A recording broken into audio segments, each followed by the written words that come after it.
Petai chi'n dringo'r i'w 6 neu 700 o droedfeddi uwch y môr uwch ben capel uchaf a llynog fawr yn Eifionydd, fe allech chi'n hawdd golli cyfri ar amser.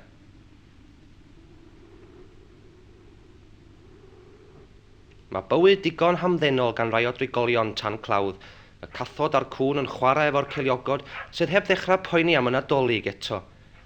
Ond nid dillia ffarmio 1964 welwch chi yma, oherwydd fe beidio treigl amser yn tan clawdd ers blynyddoedd, safodd y cloc yn llonydd bod bywyd yn parhau.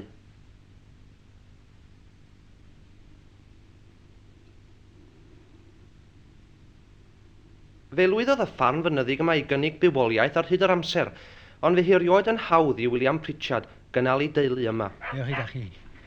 Ach ben i fyny oed yma yn crafydd ddach. Chi lawr yn lle gwastad yna, ar fflat ddach. Na chi broblem wahanol gynddeiriog, sbiwch chi syth i'r engilia yma at i fyny. Ie, crafu o hyd, ac gweithau olwg hamddenol, mae'r ffarm yn mynd â'i amser i gyd. Fydd y nos yna'n darfod bob dydd. Nos dwyll. Wedyn syperu ar ôl i dwllu nos yn gyal un de. Mlaen dwllu 4 o'ch i dyn, wedyn syperu tua 6 o'n o'r gwartheg. 15 mae'n gadw, 15 i 19 mae'n gadw ar hyd o'r amser. Nes i'n gweld llefrith, gorddio te. Ferchan mae'n gorddio. Bob dydd i bod yn te, a wedyn mynd y llai fan o'r gwartheg yn y hesb wrth gwrs te. Y gwartheg yn mynd yn hesb, ac erbyn hyn Mrs Pritchard yn dechrau mynd yn hen, a gadael peth o'r gwaith llafurus i'w merch Nan. Wel, y fi sydd wedi bod yn masineri mwyaf te. Mae'n fi hi rwan, ond fi wyaf y fi te. A wneud o ers di dwy yma te. Ie. Os am fydd yn cofio chi.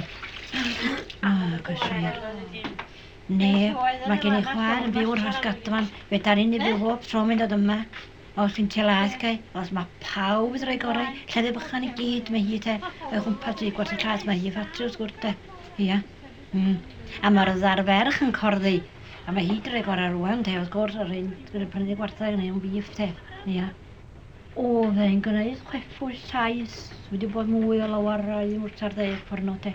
Dyddaw te. Do.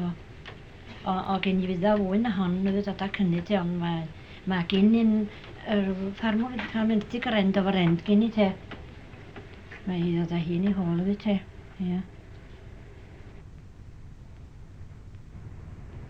A mae hwn yn bach reit handi fi coiwch, yndi. Handi iawn e. Yndi. Ond o gen i'n arall. O 5 potiad yn mynd i hwnnw. Hen yn nhw, mae'n mynd i gadw blaw dwan ystro te. Na, sa'n ni'n ei gael o'n yn unlla. Mae'r ddefod o gorddi yn mynd yn ei blaen. Bod y dwylo'n ifanc mae'r grefft yn ddigon hen. Ond pam meddach chi fod teulu Tanclawdd yn dewis arddel crefft a ddiflannodd ym mhobman arall bron? Mae'r ateb yn syml.